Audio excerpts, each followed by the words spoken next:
Hi everyone, नमस्कार। आप सभी लोगों का स्वागत है इस खास सेशन में, क्योंकि आज हमारे साथ एक खास व्यक्ति है और ये खास व्यक्ति आप ही में से पढ़ाई करते हुए उन एस्पिरेंट्स में से एक हैं जिन्होंने बहुत सारी असफलताएं देखी हैं और फाइनली ये आज सेलेक्ट हो गए हैं एलआईसी एडीओ में। यश, आपका बहुत बहुत स्वागत है और बहुत सारा कॉन्ग्रेचुलेशंस मेरी तरफ से। Thank you sir. आपको ढेर सारी बधाई। यश, कैसा लग रहा है सबसे पहले बताइए। हाँ, सर बहुत बढ़िया लग रहा है। एक जॉब चाहिए थी और आज सेलेक्ट हुआ हूँ तो बहुत खुशी हो रही है सर। बहुत बढ़िया। यश, हाँ बताइए सर। अपने बारे में, आप कहाँ से हैं? जी सर। सर मेरा नाम यश मन्नेवार है। मैं मध्य प्रदेश के जबलपुर डिस्ट्रिक्ट से बिलोंग करता हूँ हुँ, और मेरी एज 23 की है और लगभग ऑलमोस्ट मैं 1 साल से बैंकिंग और इंश्योरेंस की तैयारी कर रहा था हुँ, और अभी मेरा एलआईसी एडीओ में सिलेक्शन हुआ है। हुँ, और सर स्टार्टिंग में मेरे को एकदम जब मैं फ्रेशर था तो काफ़ी दिक्कत आई थी हुँ, और ख़ासकर इंग्लिश सब्जेक्ट में सर काफ़ी दिक्कत आई थी मेरे को। हुँ, फिर जब धीरे-धीरे मैं प्रैक्टिस करने लगा, आप लोग के सेशन देखने लगा हुँ, और फाउंडेशन कोर्स करने लगा तो सर मेरा कई सारी जो प्रॉब्लम थी वो दूर होने लगी। हुँ, और फिर लास्ट ईयर के सारे मैंने बैंक एग्ज़ाम के प्रीलिम्स क्लियर किया था हुँ। और मेंस में सर थोड़े बहुत नंबर से मेरा रह जा रहा था। 1-2 नंबर से मेरा रह जा रहा था तो उस वज़ह से सेलेक्ट नहीं हो पा रहा था मैं। जी सर। तो अब बेसिकली क्या है कि पिछले साल ही से ही आपने अच्छे से प्रिपरेशन करी थी। मैं आपने हाँ बताया सर। वीक सब्जेक्ट आपका इंग्लिश था, हाँ ठीक है। सर। मैथ्स और रीज़निंग आपसे हो जा रहा था। हाँ सर। ये बताइए, आपका बैकग्राउंड इंग्लिश मीडियम था या हिंदी? सर मेरा इंग्लिश मीडियम था बट ठीक सर है, थोड़ा-थोड़ा स्टार्टिंग में दिक्कत हुई थी मेरे को इंग्लिश में। ठीक जैसे है। मैं रीडिंग वगैरह करता था पैराग्राफ वगैरह, हुँ, तो मेरी सर रीडिंग हो जा रही थी बट स्लो स्पीड हो रही थी मेरी, हुँ। स्पीड नहीं आ पा रही थी। क्या किया फिर आपने और स्पीड बढ़ाने के लिए? सर सबसे पहले तो आपकी जो एडिटोरियल की क्लास होती थी हुँ, सुबह-सुबह, वो तो मैं करता ही था सर। चलो बढ़िया। उससे काफ़ी ज़्यादा हेल्प हुआ था और सर जो आपके यूट्यूब सेशन थे उसमें भी मैं देखा करता था। तो उससे भी सर काफ़ी बेनिफिट मिला था मेरे को और रीडिंग स्किल सर धीरे-धीरे प्रैक्टिस कर के और मॉक वगैरह दे के उससे मैंने इंक्रीज़ किया था। मतलब यही है कि रीडिंग जितनी ज़्यादा पता है रीडिंग करते जाएँगे उतना ज़्यादा इम्प्रूवमेंट वहीं से दिखने को आपको मिल रहा होगा, हाँ, है ना?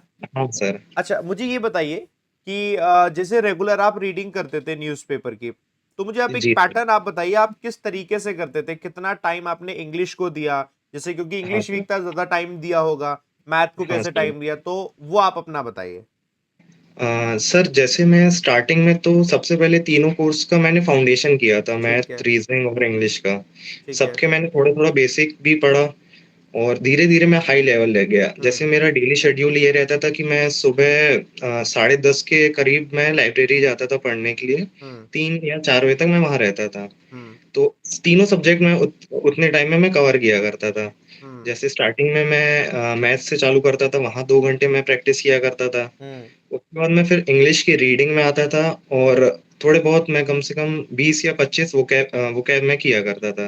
हुँ, और फिर एक मॉक भी लगाया करता था उसके बीच में हुँ, और सर फिर जब थोड़ा टाइम बचता था तो रीज़निंग में भी दिया करता था। क्योंकि सर हुँ, रीज़निंग मेरे को अंदर से ऐसा लगता था मेरी थोड़ी अच्छी है, हुँ, हुँ। तो बन जाती थी मेरे को रीज़निंग। अच्छा, रीज़निंग में मुझे मेरे अब को एक चीज़ बताओ यश, आज हाँ सर। जैसे अभी आपने बताया आप लाइब्रेरी जाकर पढ़ते थे, आपने लाइब्रेरी जॉइन की हुई थी? हाँ सर, मैंने किया हुआ था जॉइन। ये बताओ, लाइब्रेरी जॉइन करने में बेनिफिट होता है? क्या क्या सोच के आपने जॉइन किया था? क्योंकि ये ना आपकी एडवाइस बहुत सारे लोगों को काम आने वाली है, बताइए ज़रा? सर सबसे पहले तो लाइब्रेरी इसलिए जॉइन किया था क्योंकि सर घर में कई लोगों को मैंने देखा घर में थोड़ा डिस्ट्रैक्शन हो जाता है या फिर कई लोग गेस्ट आ जाते हैं तो उस वजह से पढ़ाई में डिस्ट्रैक्शन हो जाता है। और हुँ, सर लाइब्रेरी में एक क्या मेरे को माहौल मिल गया था कि वहाँ आस-पास सब मतलब पढ़ने वाले थे, सब अपना एक फ़ोकसली पढ़ते थे। हुँ। तो सर उसमें मेरा भी एक अच्छा ध्यान गया था कि मैं भी एक फ़ोकसली होके पढ़ूँगा वहाँ लाइब्रेरी जाके और सर मेरा स्टडी का जो टाइम था वो भी काफ़ी इंक्रीज़ हुआ था वहाँ पे जब मैं जॉइन किया था तो, इस वजह से सर। कितनी फीस है लाइब्रेरी की, आपकी कितनी फीस थी? सर अराउंड 800 थी मेरी, 850 थी मंथली। 850 मंथली ना? क्या हाँ सर। फैसिलिटी आपको मिलती थी वहाँ पर? सर एक छोटा-सा केबिन टाइप का मिल जाता था और एक चार्जिंग पोर्ट वगैरह और एक लैंप रहता था और वाईफ़ाई का तो था सपोर्ट वहाँ पे पूरा। ताकि आराम से अच्छे से पढ़ सकें। बहुत बढ़िया। हाँ क्योंकि पता है हाँ मैं देखता हूँ यश, कई सारे लोगों के पास ये प्रॉब्लम रहती है कि घर में जगह कम है और मेंबर हाँ ज़्यादा सर। हैं, तो हाँ उनके सर। लिए लाइब्रेरी एक बेस्ट ऑप्शन है। उनको जी सर। जाना चाहिए, और इतना इन्वेस्ट जब बाकी चीज़ों में करते हो तो वहाँ भी इन्वेस्ट करना बहुत ज़रूरी है, और आपने 1 साल में सिलेक्शन लेके दिखा भी दिया है। हाँ सर, ये बात बहुत तो है। बढ़िया। अच्छा, ये बताओ इससे पहले आपने कोई और एग्ज़ाम भी दिए हैं लेकिन?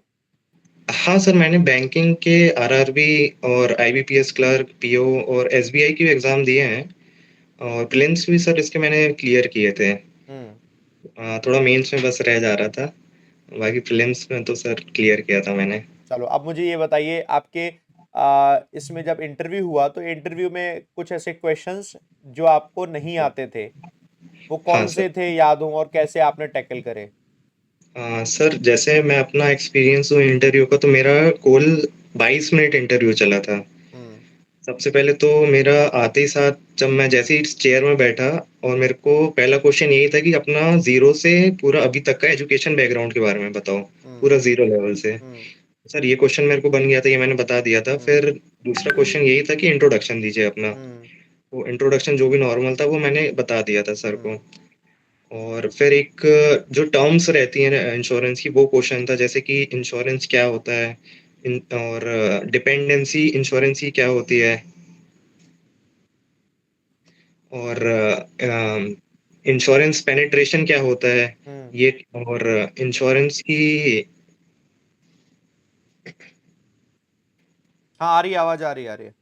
हाँ सर, और इंश्योरेंस की कुछ 5 पॉलिसी के नाम बताने को उन्होंने बोले थे। हुँ, और सर प्राइवेट कंपनी कौन-कौन सी है इंडिया में जो वर्क कर रही है इंश्योरेंस, हुँ, उसके बारे में बताने बोले थे। हुँ, और सर टर्म्स तो ये सब मेरे को इंश्योरेंस से रिलेटेड पूछे थे और थोड़ा सर फैमिली बैकग्राउंड के बारे में भी पूछे थे कि हुँ। कितने लोग हैं, फादर क्या करते हैं और तो ये तो सारे क्वेश्चन आपको आते होंगे सारे ना? हाँ सर, है और ना? ये सब भी था और एक आध क्वेश्चन और ये भी था कि आप एलआईसी एडीओ में वर्क कर पाएँगे कि नहीं? हुँ। आपको जॉब जॉब प्रोफाइल पता है? और क्या कितना आप कमा सकते हो आप एलआईसी एडीओ में, आप ये सब मेरे से पूछ रहे थे वो। क्या बताया आपने कितना कमा सकते हैं?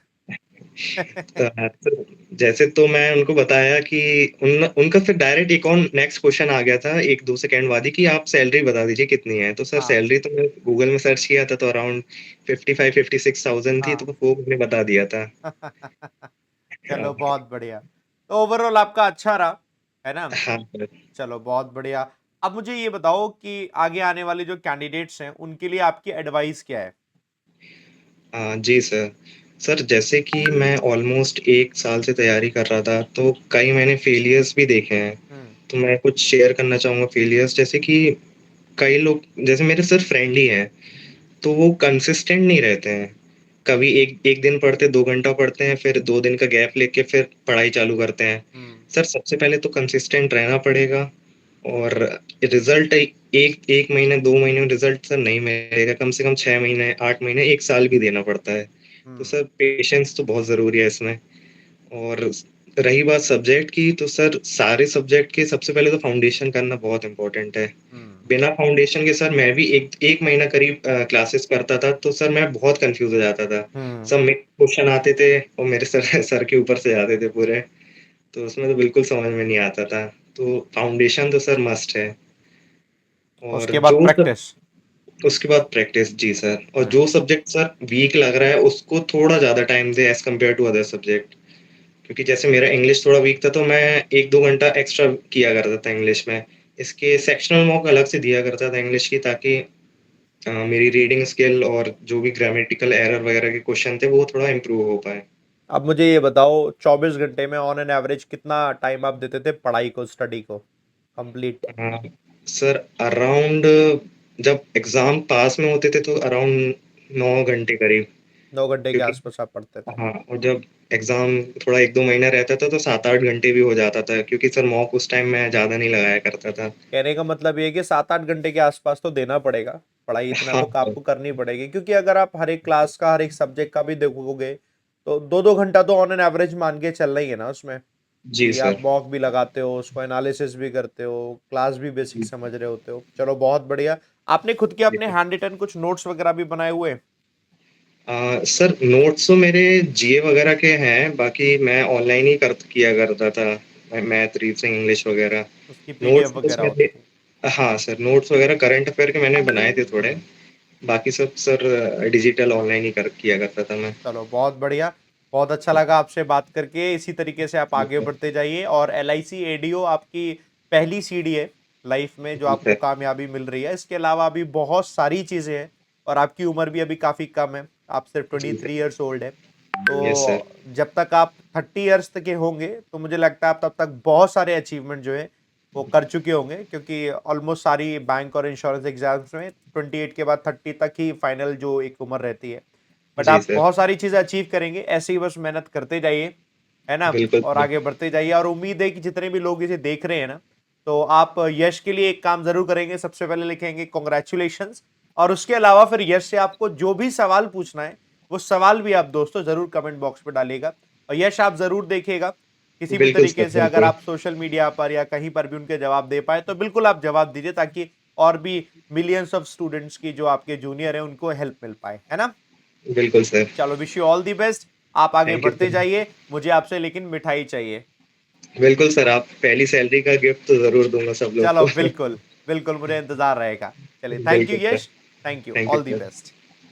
तो दोस्तों, जिस प्रकार इस बच्चे ने सिलेक्शन लिया, आप भी सिलेक्शन ले सकते हैं। लेकिन फिर भी डर है कि सर इंग्लिश मेरी इंप्रूव नहीं हो रही है, तो आपका साथ निभाने एडिटोरियल 365 इस बैच के साथ दोस्तों मैं हूं आपके साथ। 1 जुलाई से इस बैच को शुरुआत करेंगे। टारगेट है इस बैच में आईबीपीएस क्लर्क का exam pre mains, IBPS PO का exam pre mains, SBI PO का exam pre mains, SBI clerk का exam pre mains, RRB PO का एग्जाम मेंस, आरआरबी क्लर्क का एग्जाम मेंस। ये सारे एग्जाम्स हम टारगेट कर रहे हैं। ये बैच आगे आने वाले 365 दिन तक चलेगा, इसलिए इसका नाम एडिटोरियल 365 है। एडिटोरियल इस बैच का नाम इस वजह से है क्योंकि इंग्लिश का सेक्शन आज के समय में मैक्सिमम जो है एडिटोरियल से आता है, तो उसे पढ़िए, जितना अच्छे से हो सकता है उसे पढ़िए। 1 जुलाई से दोस्तों स्टार्ट करेंगे हम इस बैच को, दोपहर 2 बजे दोस्तों लाइव हम इसमें पढ़ेंगे। और आप में से सभी लोगों के लिए दोस्तों अभी जो प्राइस है इस बैच का वो ओनली 365 रुपीज है। इसे आप 30 जून तक परचेस कर लीजिएगा, क्योंकि 1 जुलाई से इसका प्राइस जो है वो 999 ही हो जाएगा। इस वजह से आप में से सभी लोग दोस्तों बढ़िया से इसे पढ़ना शुरू कीजिए। इस बैच में मंडे टू फ्राइडे क्लास होगी और एवरी सैटरडे दोस्तों इसमें हम सीखेंगे वीडियो कॉन्फ्रेंसिंग से अपने डाउट को क्लियर करना। सारे डाउट्स आप मुझसे क्लियर कीजिएगा दोस्तों इसी बैच में। तो डाउट सॉल्विंग एक ऐसी चीज होती है दोस्तों वीडियो कॉन्फ्रेंस के थ्रू कि आपका बहुत सारी चीजें जो छूट रही हैं, गलतियां जो हो रही हैं, वो गलतियां दूर हो जाएंगी। बेनिफिट इसका उठाइए दोस्तों, डिस्क्रिप्शन में लिंक है, अभी जाइए टैप कीजिए और इसे परचेस कर लीजिए। 1 जुलाई से मेरे साथ पढ़िए। उम्मीद है आप सबका भी सिलेक्शन होगा और आप भी इसी तरीके से वीडियो में मेरे साथ आएंगे। जो छोटी छोटी कमी लग रही है मुझे बताइए, ठीक है। Wish you all the best, thank you.